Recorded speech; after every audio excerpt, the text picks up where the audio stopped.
And now, it's time for another Dice Tower review with Tom Vasel. Hey folks, I'm Tom Vasel, and today we're taking a look at House of Boing. Now what this game reminds me of is when I was a kid, I remember going to a playground and there was like this big contraption on a pole, and you threw a ball up to it like a basketball, and then it would come out one of the sides. You didn't know which side it was going to come out. As a kid, that was like, wow, that's really awesome. That's an amazingly cool thing. Throw it up in there. I don't know what it was. I just found that idea really neat. Or just the idea of dropping, a marble on a ramp and there's a split and you don't know which way it's going to go. Well, that's the whole point of this House of Boing here. This house has got game, says the box, as they try to be cool with their things. But essentially, this game has that same device. You're going to be throwing balls into it and you're not sure which side they're going to come out. Here's how it plays.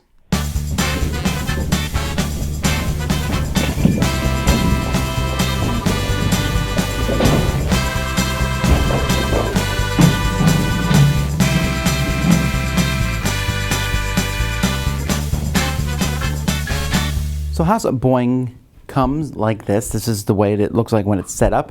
You have these optional pieces here that you're able to stick into a corner. If you're playing with less than 4 players, you have 2 of them, so you can block off one of these holes here at the bottom. Now, the game is going to come, it comes with 4 different color ping pong balls, blue, green, orange, and white. And you're going to take these and put them on your side. And there's different games that can be played. But most of the games are going to be played the same way, where you are taking the balls and you are bouncing the balls, trying to get them to go into the side hole. Not doing a very good job here. Well, I came out my own side. Or to get them to go into the top. I still came out my own side. I'm not having a good day.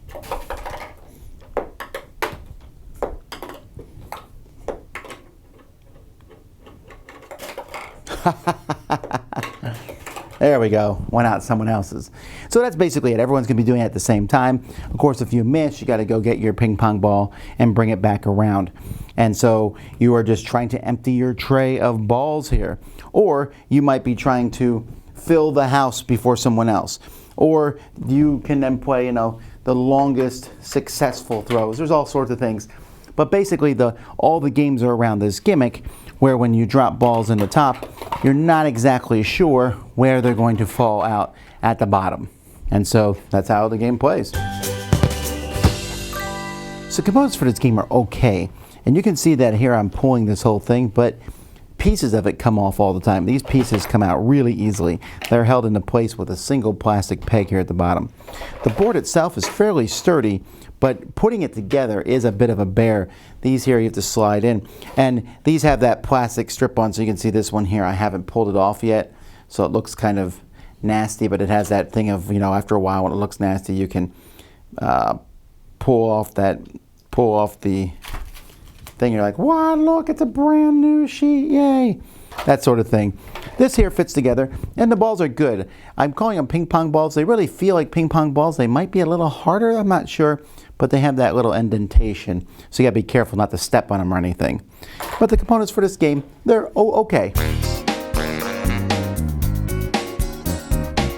Okay, the components really do drop this down for me some.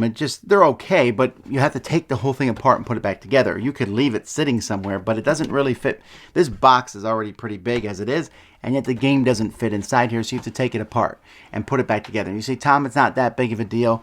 Probably not, but when it comes down to it, I like the idea of bouncing the balls into the top of this. Yay, it's fun. See what happens to them. But there's really not much of a game here. You saw my example. The ball came back to me several times. You could say, well, you need to work on your skill. Not really. When that ball comes in the top, even, you saw it spin around, it drops in, it can go anywhere. Now, that might be fun for a lot of people, and dexterity games like this can be fun, and in fact, many times they are very much fun, but this one just has too much randomness in it.